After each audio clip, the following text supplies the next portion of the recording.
انسان کی زندگی کے ساتھ مختلف مراحل آتے رہتے ہیں، گزرتے رہتے ہیں۔ کبھی انسان راحت میں ہے، سکون میں ہے، خوشی میں ہے، کبھی انسان پریشانی میں ہے، مشکل میں ہے، مصیبت میں ہے، مشقت میں ہے، غمی کا شکار ہے۔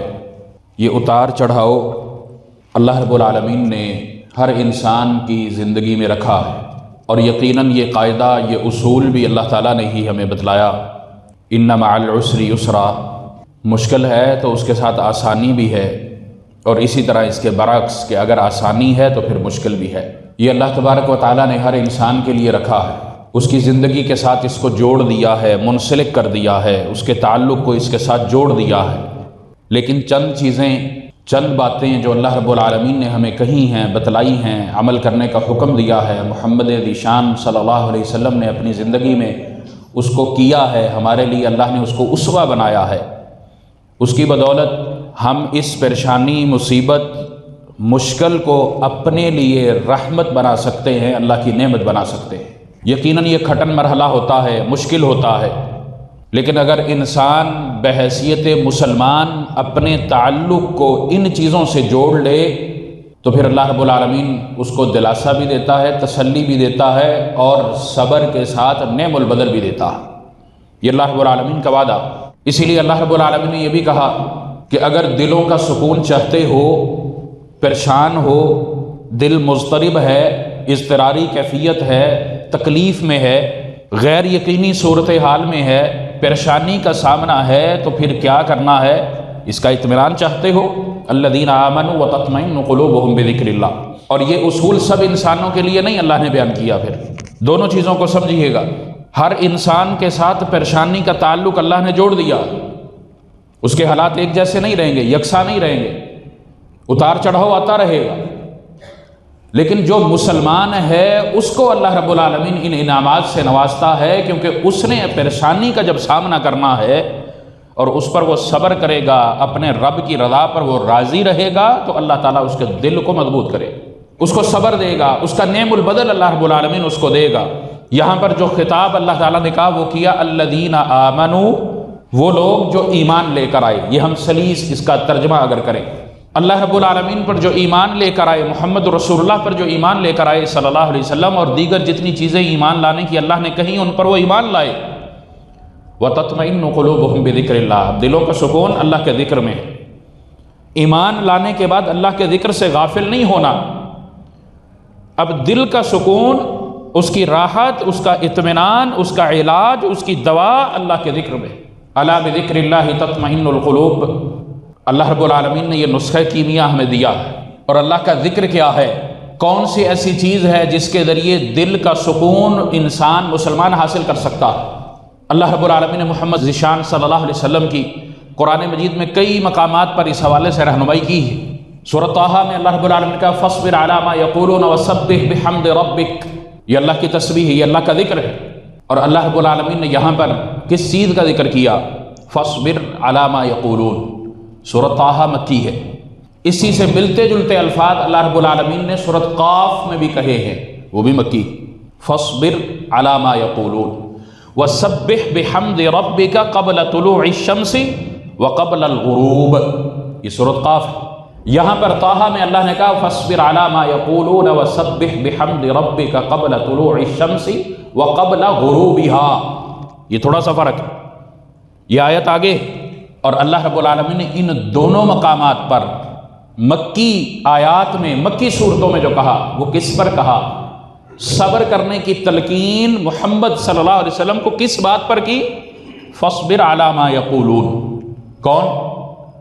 رسول اللہ صلی اللہ علیہ وسلم، جن کو مخاطب تھے، جن کو دعوت دیتے تھے، توحید کا پیغام دیتے تھے، اللہ کی عبادت کی طرف جن کو بلاتے تھے، شرک سے جن کو منع کرتے تھے، وہ آپ کے مخاطبین تھے، آپ کے رشتہ دار ہوں یا خاندان والے ہوں یا دوسرے ہوں۔ غرض اہل مکہ مشرکین جو آپ کو طرح طرح کی مصیبتیں پہنچاتے تھے، ایذا پہنچاتے تھے، تکالیف دیتے تھے، آپ علیہ الصلوۃ والسلام کے دل کی تسلی کے لیے اللہ رب العالمین نے آپ کو یہ حکم دیا ہے۔ یہ اطمینان قلب ہے، تسلی ہے، دلاسا ہے، اللہ کی مدد اور نصرت ہے، اس کی رحمت ہے، اگر بندہ ان چیزوں کو اختیار کرے۔ آپ علیہ السلام ان کی باتوں سے تکلیف محسوس کرتے تھے، اللہ نے کہا فاصبر علی ما یقولون، جو وہ کہتے ہیں اس پر صبر کرو۔ پہلا نسخہ، پہلی سیڑھی دل کے اطمینان کی کہ اس پر صبر کرنا ہے۔ وسبح بحمد ربک، اپنے رب کی تسبیح بیان کرو، اپنے رب کی حمد بیان کرو۔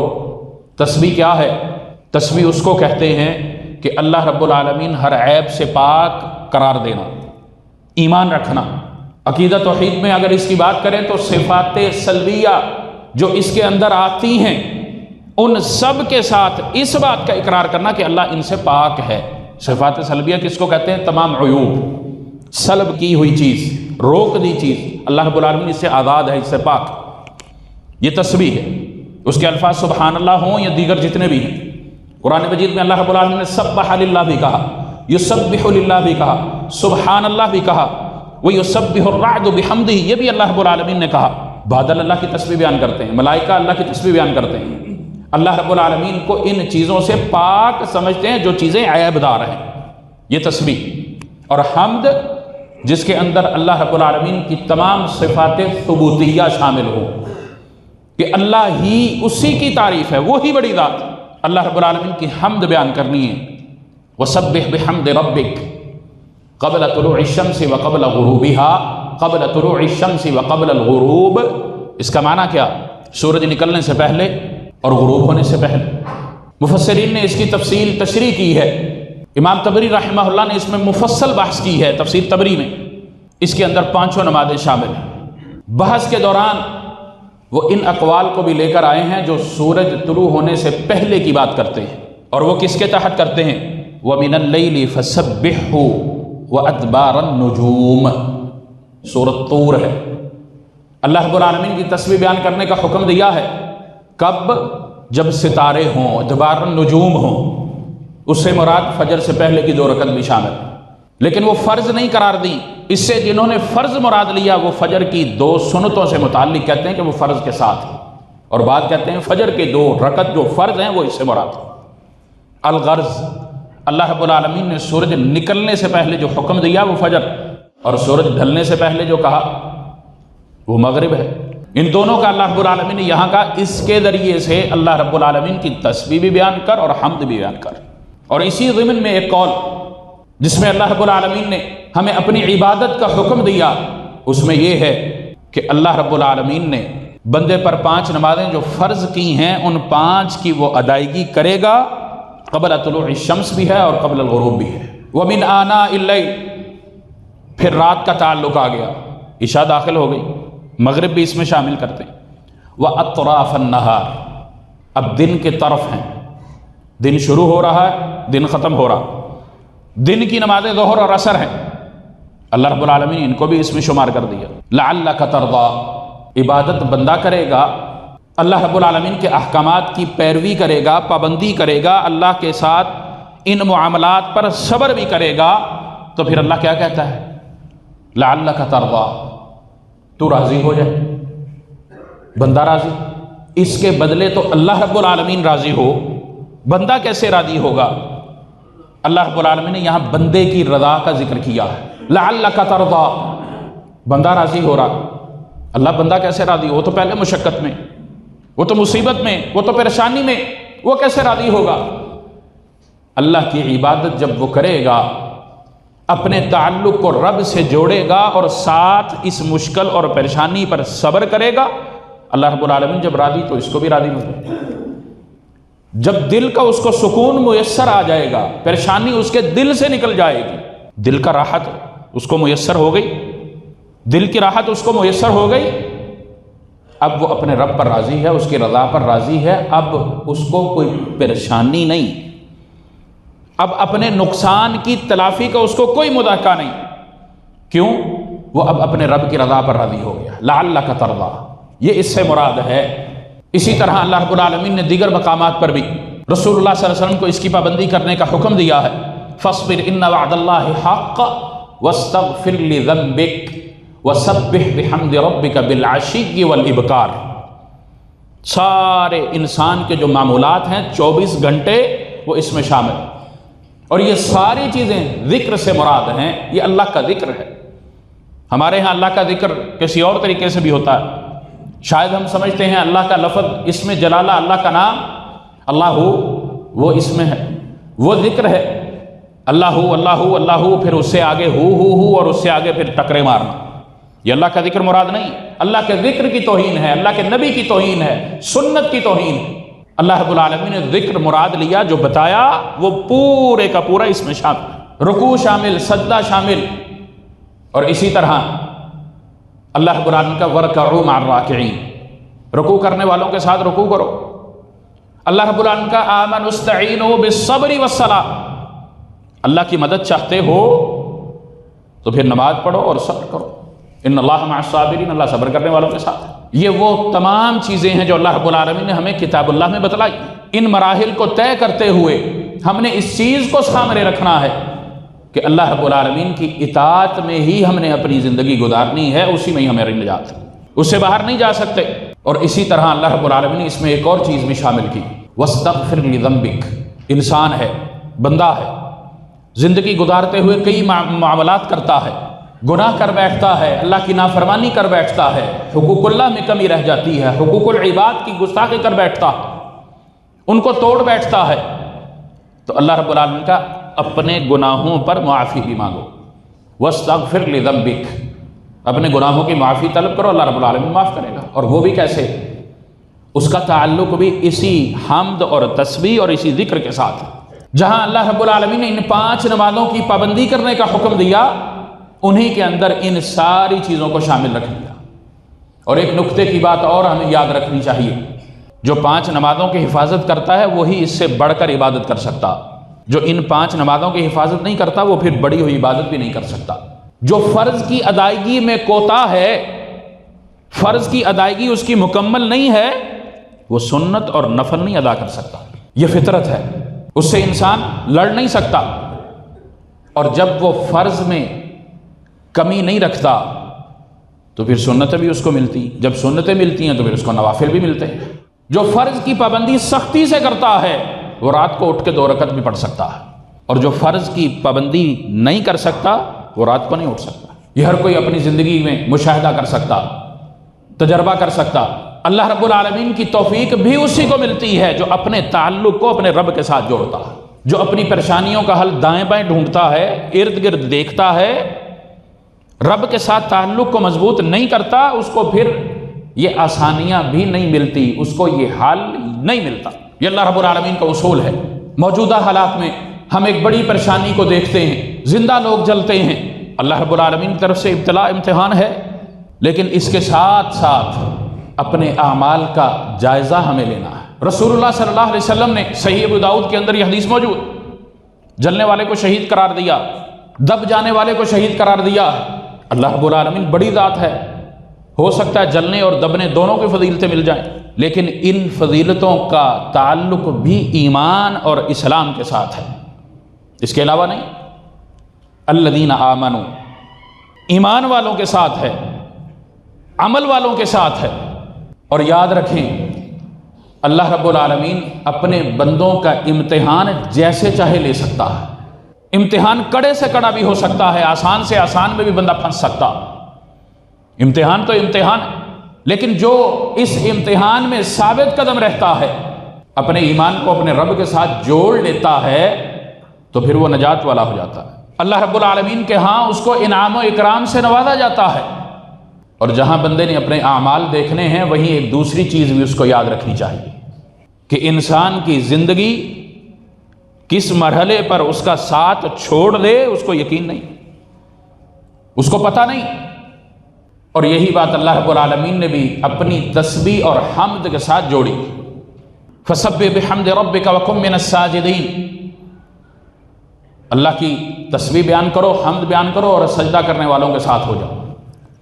اب سجدہ کھڑے ہو کر تو کوئی نہیں کرتا، سجدہ ریز ہو کر بندہ سجدہ کرتا ہے نا، جھک کر اللہ کے آگے جب جھکے گا، ماتھا جب زمین پر لگائے.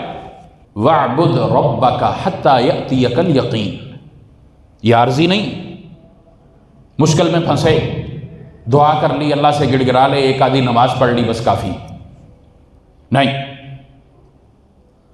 وَاعْبُدْ رَبَّكَ، اپنے رب کی بندگی کرو، عبادت کرو، حتی یأتیک الیقین، یہاں تک کہ یقین آ جائے۔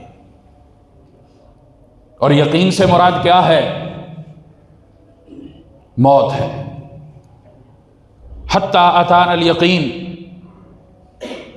انسان اس وقت تک اپنے رب کی بندگی کرتا رہے گا، اس کی عبادت کرتا رہے گا، تسبیح اور حمد بیان کرتا رہے گا، ذکر کرتا رہے گا، جب تک اس کی موت نہیں آ جاتی۔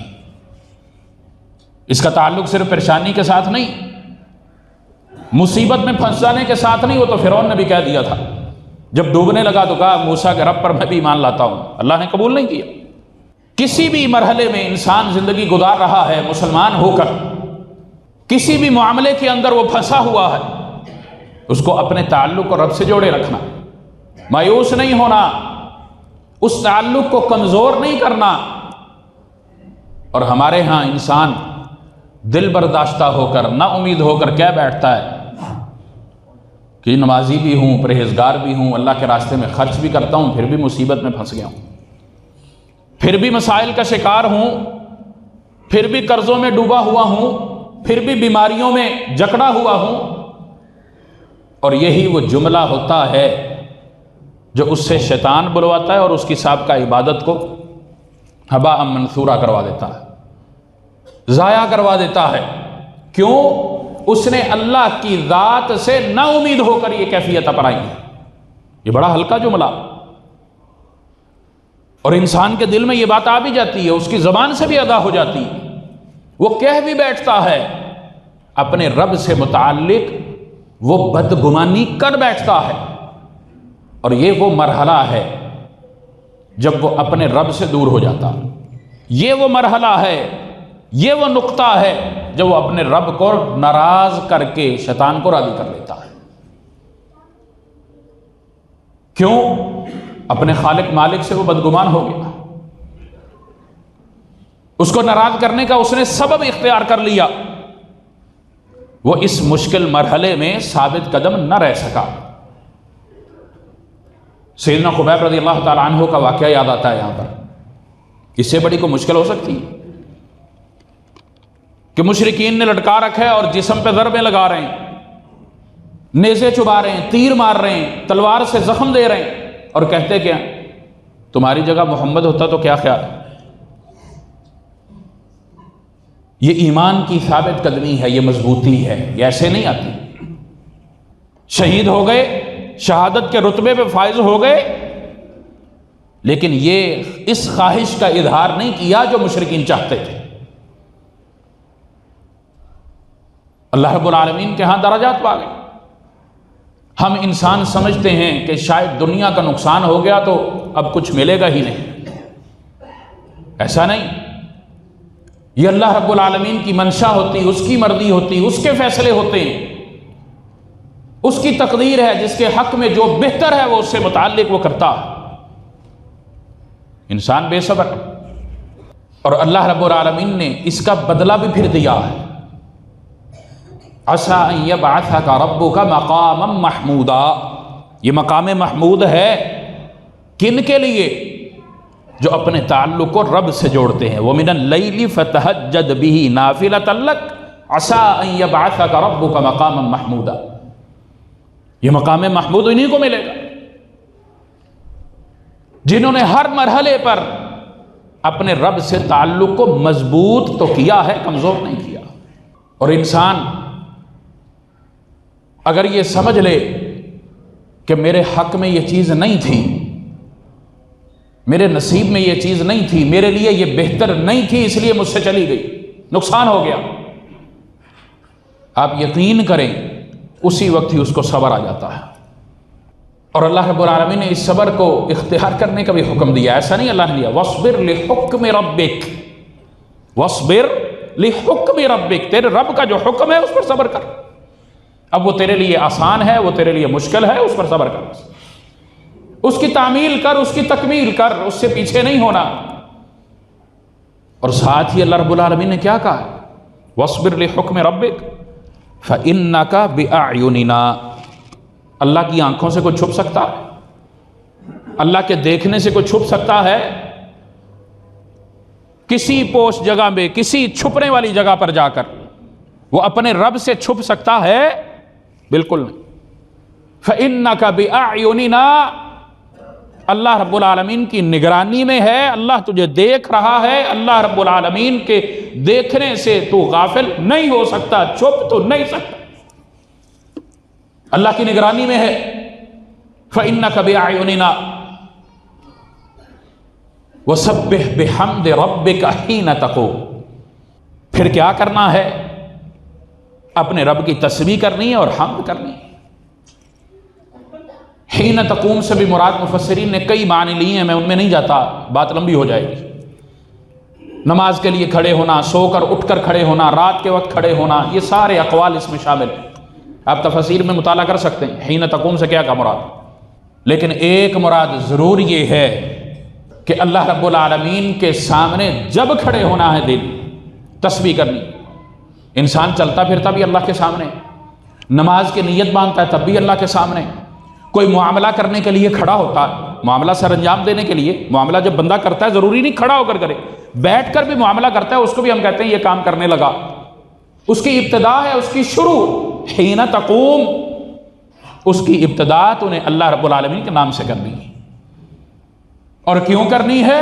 فَإِنَّكَ بِأَعْيُنِنَا، تیرے اوپر کیمرے لگے ہوئے ہیں، نگران بیٹھے ہوئے ہیں، کرامن کاتبین موجود ہیں، ہر چیز لکھ رہے ہیں، تو بھاگ نہیں سکتا، چھپ نہیں سکتا۔ اب تو اس کو سمجھنے کے لیے ہمارے لیے بہت ساری مثالیں، جہاں کیمرے لگے ہوتے ہیں وہاں ہم سنبھلتے ہیں، مثال ہے نا، یہ دنیا کی مثال ہے۔ کیا ذہن میں ہوتا ہے کہ مجھے لوگ دیکھ رہے ہیں، لکھا ہوا ہوتا ہے کیمرے کی آنکھ آپ کو دیکھ رہی ہے۔ آفس میں بیٹھ کے اگر میں نے سونا بھی ہے تو پتہ ہے کیمرہ لگا ہوا ہے، سونا نہیں ہے، کام کرنے آیا ہوں، اس کی تنخواہ لے رہا ہوں، اور نہیں ہے تو اپنی مرضی کر رہا ہوں۔ فَإِنَّكَ بِأَعْيُنِنَا، یہ دنیا کی مثال ہے، اس میں ہمارا کریکٹر یہ والا ہوتا ہے، کردار یہ ہے، اور اللہ رب العالمین کے جو کیمرے ہیں، اللہ کی جو آنکھیں ہیں، جس سے کوئی غافل ہو ہی نہیں سکتا، چھپ سکتا ہی نہیں ہے، اس میں ہمارا پھر کردار اور کریکٹر کیا ہے وہ ہمیں خود دیکھ لینا چاہیے۔ اور اللہ رب العالمین اپنے بندے کو جب صبر دیتا ہے، اس کی عبادت کو قبول کرتا ہے، اس کے نقصان کا ازالہ کرتا ہے دو طرح سے۔ ایک، اس کو دنیا میں اللہ رب العالمین بدلہ دے دیتا ہے کسی اور شکل میں، نعم البدل عطا کر دیتا، اور یہ بھی یاد رکھنا چاہیے کہ جس چیز کا نقصان ہوا ہوتا ہے وہ بھی اللہ کی دی ہوئی ہوتی ہے، اس میں بندے کا کوئی کمال نہیں۔ اور دوسرا بدلہ اللہ رب العالمین کے ہاں اجر ہے، اور وہ اجر عظیم ہے۔ رسول اللہ صلی اللہ علیہ وسلم کی عمر کے آخری حصے میں سورۃ النصر نازل ہوئی تھی، یہ مدنی ہے، 30ویں پارے میں سورۃ النصر مدنی۔ اذا جاء نصر اللہ والفتح ورأيت الناس يدخلون في دين الله افواجا فسبح بحمد ربك واستغفر انه كان توابا۔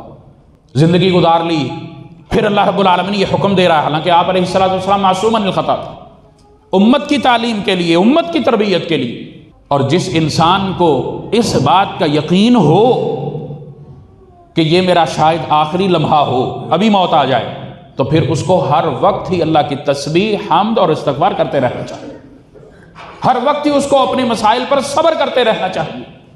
کیوں؟ اس کو پتہ نہیں میری موت کب آ جائے، میرا سانس کب ٹوٹ جائے، اس کو علم نہیں۔ اور ہم سب ہی یقیناً غمزدہ ہیں، اپنے ان بھائیوں کے ساتھ بھی کھڑے ہیں جو ایک حادثہ، المناک حادثہ ہوا ہے گل پلازہ کا، ان کی ڈھارس کیا ہے، ان کی تسلی کیا ہے، ہم ان کو تسلی دیں، کتاب و سنت کی تعلیم بتلائیں کہ اللہ رب العالمین کا حکم یہ ہے، الذین اذا اصابتہم مصیبہ، مصیبت میں آتے ہیں، پریشانی میں مبتلا ہوتے ہیں، ان پر جب آتی ہے مصیبت کیا ہوتا ہے؟ انا للہ و انا الیہ راجعون، اللہ کا دیا ہوا تھا، اللہ کی طرف پلٹ گیا، اللہم اجرنی فی مصیبتی واخلف لی خیرا منہا۔ رسول اللہ صلی اللہ علیہ وسلم نے یہ دعا سکھلائی ہے، اللہ میری اس مصیبت پر مجھے اجر دینا۔ اتنے عظیم کلمات ہیں، چاہ جائے کہ ہم یہ کہیں ہائے سب کچھ جل گیا، مال برباد ہو گیا، کیسے آئے گا، کہاں سے آئے گا۔ اگر اس مصیبت کو اس دھارے میں اگر ہم دیکھیں، اس طرف موڑ لیں تو کیا خیال ہے۔ اور بڑے بڑے عظیم لوگ بھی ہوتے ہیں، ایک بندے نے کہا میرا اتنا نقصان ہو گیا لیکن میں اللہ کی رضا پر راضی ہوں، اس کا یہ جملہ اتنا قیمتی، یہ اس کا صبر جو اس نے دکھایا، یہ درس ہے باقی سب کے لیے۔ اور پھر دوسرا کام، جہاں یہ چیزیں، دوسرا کام اعمال دیکھنے، اپنا محاسبہ کرنا کہ وجوہات کیا تھیں، اسباب کیا تھے، یہ نقصان ہوا کیوں۔ یہ اللہ نے، شریعت نے حکم دیا ہمیں، یہ ایک سمجھدار انسان کی نشانی ہے۔ اور بحیثیت پاکستانی قوم، سرکار ہم بات کریں تو ہم اس سے عبرت نہیں پکڑتے، سیکھتے نہیں ہیں، اس کا ازالہ کرنے کی کوشش نہیں کرتے۔ اللہ رب العالمین نے اسباب اختیار کرنے سے منع نہیں کیا، ہمیشہ یاد رکھیں۔ ہم اگر یہ بات کر دیں جی اللہ کی طرف سے تھا چلو جان چھوٹی، اللہ نے اسباب اختیار کرنے سے منع نہیں کیا۔ نبی صلی اللہ علیہ وسلم فرمایا اونٹ کو باندھو پھر اللہ پر توکل کرو۔ اونٹ کو پہلے باندھنا پڑے گا، اسباب پہلے تلاش کرنے پڑیں گے، انحصار قائم کرنا پڑے گا، اپنے نقصان کے جو اسباب ہیں ان کو روکنا پڑے گا، پھر ہو جاتا ہے تو قدر اللہ ما شاء فعل۔ لیکن اگر اس کے بغیر ہے تو پھر اپنی نادانی بھی اس میں شامل ہے، اس کو بھی اگنور نہیں کیا جا سکتا، اس کو بھی دیکھنا ہے، اس کی بھی نشاندہی کرنی ہے، اس پر بھی کنٹرول کرنا ہے۔ یہ دونوں چیزیں لازم و ملزوم ہیں، پھر ہی اللہ رب العالمین کے ہاں اجر ہے، اور اجر عظیم عظیم تر، یہ اللہ کا وعدہ ہے۔ اور دلوں کا سکون رسول اللہ صلی اللہ علیہ وسلم کے اعمال ہمیں بتلاتے ہیں۔ آپ علیہ السلام کا ایک واقعہ، ٹائم ختم ہو گیا، بدر کا موقع تھا جب رسول اللہ صلی اللہ علیہ وسلم پر کیسی کیفیت ہو گئی، دشمن سامنے، سارے دشمن، اور ساتھی کتنے، 300 313 18 19 20 تاریخ کے اختلاف کے ساتھ۔ آپ علیہ السلام نے کیا کیا تھا؟ استعینوا بالصبر والصلاۃ، اللہ نے جو حکم دیا تھا، جو تعلیم دی تھی، اس پر عمل کیا تھا۔